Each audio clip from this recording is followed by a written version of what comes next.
pessoal, boa tarde, tudo bem? Bora construir? No vídeo de hoje, eu vou continuar falando com vocês sobre sevianas. Então, a gente tem aqui alguns vídeos no canal. Um que eu falo sobre duas sevianas específicas, né? Que é a altura e a bissetriz. Uma outra que eu falo da mediana e também do baricentro, que é a intersecção das medianas. A ideia aqui vai ser juntar tudo isso e ao invés de o olhar da seviana, né? Eu vou olhar para o triângulo. Então, como que as sevianas notáveis se comportam em triângulos equiláteros e em triângulos isósceles? Então, esse vai ser um vídeo de registro de conceito, não de construção. Mas ele é um vídeo que é muito importante para você resolver vários outros problemas que eu tenho aqui no canal, que vai apresentar para vocês várias construções, usando bissetrizes, usando alturas, usando medianas, né? Várias relações interessantes, tá? Eu acho que é um dos espaços mais ricos de construções geométricas. São essas construções pensando nesse conceito de sevianas, que aparecem muitas possibilidades. Enfim, sem mais delongas, aqui nós temos dois tipos de triângulo. Esse daqui, que é um triângulo equilátero, tá? Um triângulo equilátero. Vai fazer o registro aí comigo? Faz no seu caderno um triângulo equilátero qualquer. E aqui nós temos um triângulo isósceles, né? Então, um deles vai ser um polígono aí com todos os lados de mesma medida. E o outro eu vou considerar somente dois lados de mesma medida, né? Então, um triângulo que não... um isósceles que não seja equilátero. Quando a gente pensa aí nas sevianas, lembra que nós temos três que são notáveis. A altura, que é uma seviana que forma um ângulo reto, a bissetriz, que é uma seviana que divide um ângulo ao meio, e a mediana, que é uma seviana que contém o ponto médio. Lembra que todas as sevianas têm por definição, né? A seviana é um segmento que parte de um vértice e vai até a reta que contém o lado oposto do nosso polígono. Então, ela pode sair de A, vir até qualquer ponto de BC, ou da reta suporte ao lado BC, então pode estar fora. Inclusive, a altura, por exemplo, em triângulos obtusângulos estão fora aí estão na região externa do polígono, né? Então, vamos lá. Vou vir aqui e vou nesse triângulo ABC, que é um triângulo equilátero, representar, não construir, tá? Representar aqui uma altura. Então, aqui eu tenho que esse segmento vai ser perpendicular, porque ele é uma altura. O que vai acontecer? Como esse é um triângulo equilátero, a altura, né? Então, aqui eu tenho esse ângulo reto, e nós sabemos, né? Que esse lado aqui, AB, mede o mesmo que o lado BC, mede o mesmo que o lado AC. Vai acontecer que eu vou dividir em dois triângulos congruentes, né? Então, pelo caso, lado, lado, ângulo, né? E aí, automaticamente, essas medidas também serão congruentes. E essas medidas também serão congruentes, né? A mesma coisa vai acontecer quando eu representar, por exemplo, a altura aqui. Se eu representar a altura relativa ao vértice B, aqui vai ser ângulo reto. Eu também vou dividir, aí eu vou nomear esse ponto aqui de ponto M, de ponto M1. Eu vou dividir o triângulo, né, em um triângulo AB, M1 e M1, BC. E esses dois triângulos aqui, eles também serão congruentes pelo caso lado, porque esse lado mede o mesmo que esse, lado, porque é um lado comum, né? E ângulo, lado, lado, ângulo. Então, automaticamente, essa medida também vai ser a mesma que essa, que vai ser a mesma que essa. Afinal, duas metades de uma mesma medida são congruentes entre si. A mesma coisa vai acontecer quando eu pensar no vértice C. Sai de C e vai ser análogo, né? Aqui também vai ser, eu também vou ter aqui o ângulo sendo dividido ao meio. Então, percebe que aqui a ideia, enfim, eu poderia parar, justificar para vocês, né, matematicamente bonitinho, mas essa não é a ideia, tudo bem? Eu tô pensando aqui em alunos que talvez não tenham se aprofundado em congruência de triângulos ainda, né, então que ainda não estão pensando no ensino médio, talvez, alunos do Fundamental 2, onde a ideia é pensar como que a gente pode realizar essas construções. Então, eu estou menos interessada nesse momento, na justificativa, e mais no conceito em si. Então, a ideia é que você tenha uma ideia intuitiva dessas justificativas, tá? Então, percebe que eu tenho que... Aí, deixa eu nomear aqui de M2. Eu tenho que esse segmento em roxo, esse segmento em rosa e esse segmento em laranja, eles são sevianas específicas, certo? Então, eles serão altura, mediana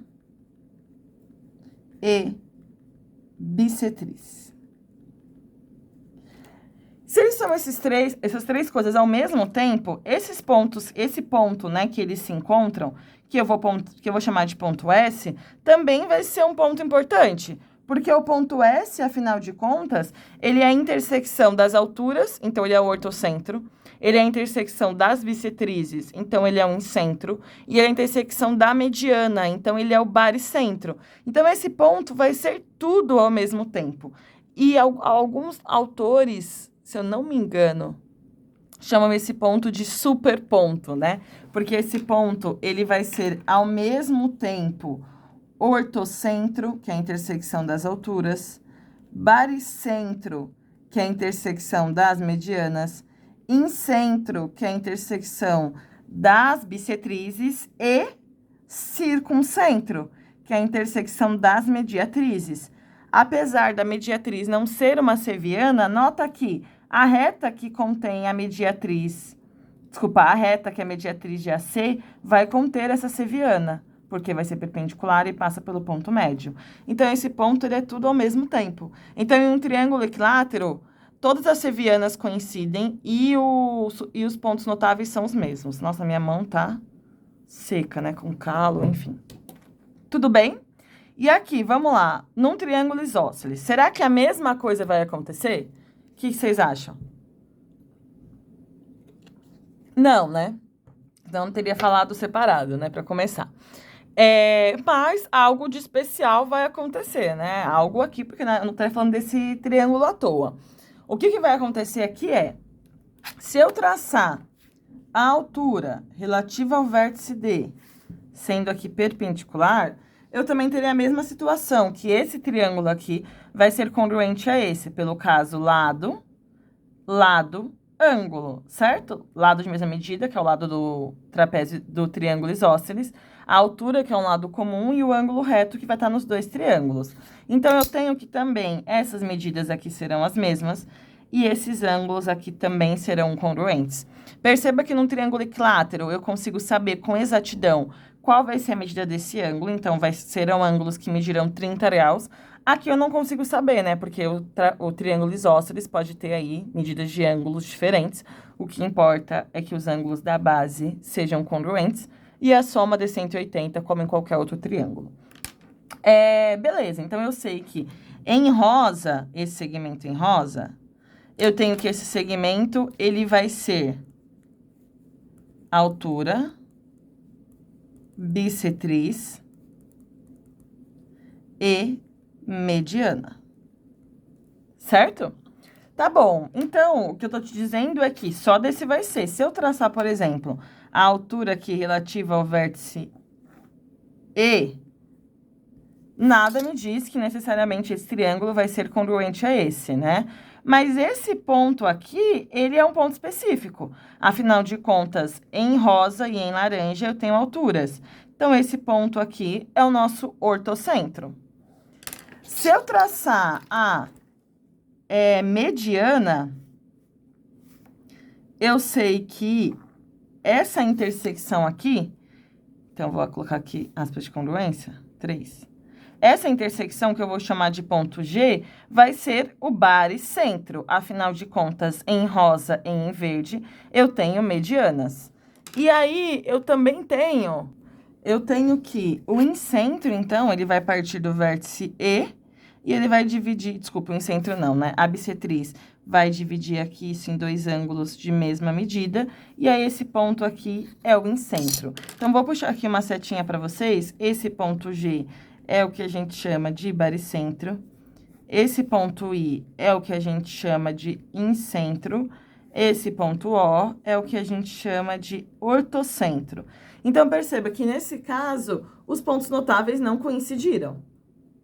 Todavia, algo vai acontecer com esses pontos notáveis. O que vai acontecer? Esses três pontos, eles são o quê? Colineares, certo? Todos os pontos, então, o ponto G, o ponto I e o ponto O, eles são pontos colineares. Lembra que pontos colineares são pontos que pertencem a uma mesma reta? Pertencem a uma mesma reta. Nesse caso, a reta que eu tô falando é a reta DM1, que é a reta que contém as sevianas em relação à base, né? Ou em relação ao vértice oposto à base. Então, tanto a altura, quanto a bissetriz, quanto a seviana. Quer dizer, quanto a mediana. O que eu quero que você leve daqui, tá? Então, duas coisas que você tem que lembrar. Em um triângulo equilátero, as sevianas e os pontos notáveis coincidem.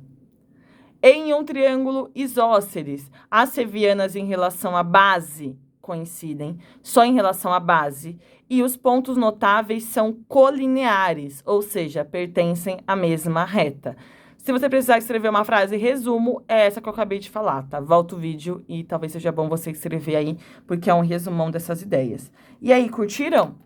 Espero que vocês tenham gostado. Essas ideias vão ajudar a gente a resolver vários problemas aí que eu já tenho resolvido aqui no canal e vou resolver cada vez mais pensando em sevianas. Legal? Qualquer dúvida, comenta, se inscreve no canal para dar aquela moral e não se esqueça sempre, bora construir?